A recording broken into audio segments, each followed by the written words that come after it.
આજે દેવગામ અમર સાહેબ આશ્રમ તરફથી એમના મહંત શ્રી સંદેશ બાપુ આવી ઘોર ધાર્મિક પ્રવૃત્તિ ખૂબ કરે છે અને પડકે પડકેના ગામ અને સારી સ્મૃતિમાં એની નામના રહીએ એવી અમે ઈચ્છા ધરાવીએ છીએ.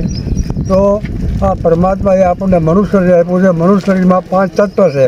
સ્થિતિ જળ પાવ ગગન સુમેરા પંચ રચિતા આજમ શરીરા. સ્થિતિ એટલે પૃથ્વી, જળ એટલે પાણી, આકાશ ગગન ને વાયુ. આ 5 મહાભૂતિ આ શરીર આપણું લીલું શ્રમ અને હાલી ચાલી ગયું છે.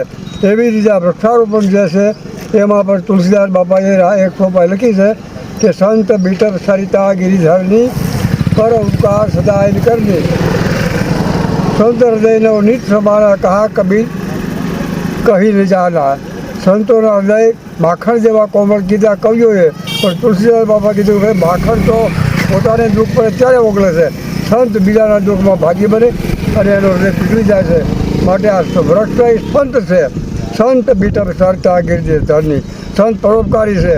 બીટપ એટલે ઝાડ જે છે, એક ઝાડ વાવો અને એક યજ્ઞ કરો એવી એની ભાવના છે. તો આમાં કહું જાજુ બોલવાનું નથી, પણ આવા સંતોના હિસાબે એના સાનિધ્યમાં અમર સાહેબ ગુરુના આશ્રમના તરફથી આ જે વૃક્ષારોપણ થાય છે એ મહાન ધાર્મિક કામ છે. બોલો સદગુરુ મહારાજ કી.